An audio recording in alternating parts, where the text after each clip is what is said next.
നമസ്കാരം. Welcome to Diamond Sports. Kerala ബ്ലാസ്റ്റേഴ്സിൻ്റെ അടുത്ത മത്സരം വരുന്ന ശനിയാഴ്ച കൊച്ചിയിൽ വെച്ചാണ്. ഹോം മാച്ചാണ്. നോർത്ത് ഈസ്റ്റാണ് എതിരാളികൾ. നോർത്ത് ഈസ്റ്റിൻ്റെ നിലവിൽ 24 പോയിൻറ്റോടുകൂടി 5-ാം സ്ഥാനത്തും കേരള ബ്ലാസ്റ്റേഴ്സ് 20 പോയിൻറ്റോടുകൂടി 8-ാം സ്ഥാനത്തുമാണ്. ഈ മത്സരം വിജയിച്ചാൽ കേരള ബ്ലാസ്റ്റേഴ്സിന് 8-ാം സ്ഥാനത്ത് നിന്നും 7-ാം സ്ഥാനത്തേക്ക് വരാം. അത് ഇനിയുള്ള മത്സരങ്ങൾക്ക് കൂടുതൽ ഊർജ്ജം പകരും. കേരള ബ്ലാസ്റ്റേഴ്സിന് നോർത്ത് ഈസ്റ്റ് ശക്തരായ എതിരാളികൾ തന്നെയാണ്. അവരുടെ ഫോർമേഷൻ 4-2-3-1 തന്നെയാണ്. അവരുടെ പ്ലെയേഴ്സ് നോക്കിയാൽ പോസ്റ്റിന് കീഴിൽ ഗുർമീത് സച്ചിനേക്കാളും ഭേദപ്പെട്ട പ്രകടനമാണ് ഇതുവരെ കാഴ്ചവെച്ചിട്ടുള്ളത്. 4 ക്ലീൻ ഷീറ്റുണ്ട്. 49 സേവുകളുമായി ISL നിലവിൽ 4-ാം സ്ഥാനത്താണ്.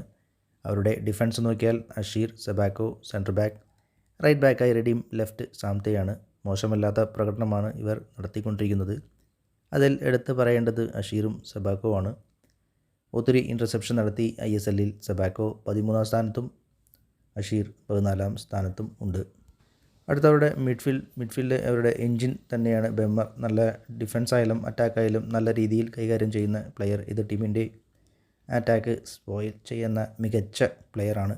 കേരള ബ്ലാസ്റ്റേഴ്സിൻ്റെ മുന്നേറ്റ നിരയ്ക്ക് ഇദ്ദേഹം നല്ല ഒരു തലവേദന സൃഷ്ടിക്കും. കേരള ബ്ലാസ്റ്റേഴ്സിൻ്റെ ഡിഫൻസിന് കൂടുതൽ തലവേദന സൃഷ്ടിക്കുന്ന മറ്റത് അവരുടെ ഫോർവേഡ്സാണ്. ജിതിൻ നല്ല സ്പീഡി വിങ്ങറാണ്. കൗണ്ടർ അറ്റാക്ക് നടത്തുന്ന മികച്ച പ്ലെയർ. അവരുടെ കേരള ബ്ലാസ്റ്റേഴ്സിന് ജിതിനെ പ്രത്യേകം സൂക്ഷിക്കേണ്ടതാണ്. ഫൈനൽ ഫിനിഷിങ്ങിൽ ഒരു പോരായ്മ ജിതിന് ഇതുവരെ ഉണ്ടായിരുന്നെങ്കിലും കഴിഞ്ഞ മാച്ചിൽ നല്ലൊരു ഗോൾ അടിച്ച് അതിൽ പോരായ്മ ജിതിൻ പരിഹരിച്ചു. നല്ല ഫോമിലാണ് അദ്ദേഹം ഇപ്പോൾ.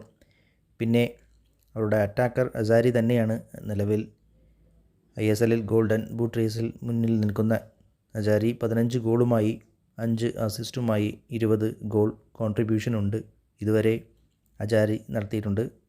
നോർത്ത് ഈസ്റ്റ് KBFCക്ക് നല്ല രീതിയിൽ തന്നെ അസാരിയെ മാർക്ക് ചെയ്യേണ്ടി വരും. എന്തായാലും ഒരാൾ മാർക്ക് ചെയ്താൽ പോരാ എന്ന രീതിയിൽ തന്നെയാണ് അസാരി എത്രമാത്രം ഫോമിലാണ് കളിച്ചുകൊണ്ടിരിക്കുന്നത്. എന്ത് തന്നെ മാർക്ക് ചെയ്താലും അദ്ദേഹം ഗോളോ അല്ലെങ്കിൽ അസിസ്റ്റോ ചെയ്യും, അത് ഉറപ്പാണ്.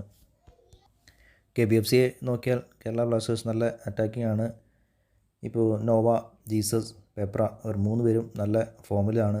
കൂടാതെ ലൂണ കൂടി നല്ല പഴയ ഫോമിലേക്ക് എത്തിയത് കേരള ബ്ലാസ്റ്റേഴ്സിൻ്റെ മുന്നേറ്റ നിരയ്ക്ക് കൂടുതൽ ശക്തി പകർന്നിട്ടുണ്ട്. ഗോളുകൾ ഒത്തിരി വരുന്ന മത്സരം തന്നെയാണ്. കേരള ബ്ലാസ്റ്റേഴ്സിൻ്റെ മുന്നേറ്റ നിര നോർത്ത് ഈസ്റ്റിൻ്റെ ഡിഫൻസിന് നല്ലവണ്ണം തലവേദന സൃഷ്ടിക്കും. മിഡ്ഫീൽഡ് ഡോമിനേഷൻ കേരള ബ്ലാസ്റ്റേഴ്സിന് തന്നെയായിരിക്കും. ഡിഫൻസിൽ നവോച്ച സസ്പെൻഷനിലാണ്. അതൊരു ചെറിയ രീതിയിൽ ത്രെട്ടുണ്ടാവും. എന്തായാലും ഒത്തിരി ഗോളുകൾ വരുന്ന മത്സരമായിരിക്കും. എന്തായാലും കേരള ബ്ലാസ്റ്റേഴ്സ് ജയിക്കും എന്ന് തന്നെ പ്രതീക്ഷിക്കാം. ഈ വീഡിയോയും ചാനലും ഇഷ്ടപ്പെട്ടാൽ ലൈക്ക് ചെയ്യുക, സബ്സ്ക്രൈബ് ചെയ്യുക. Thank you for watching.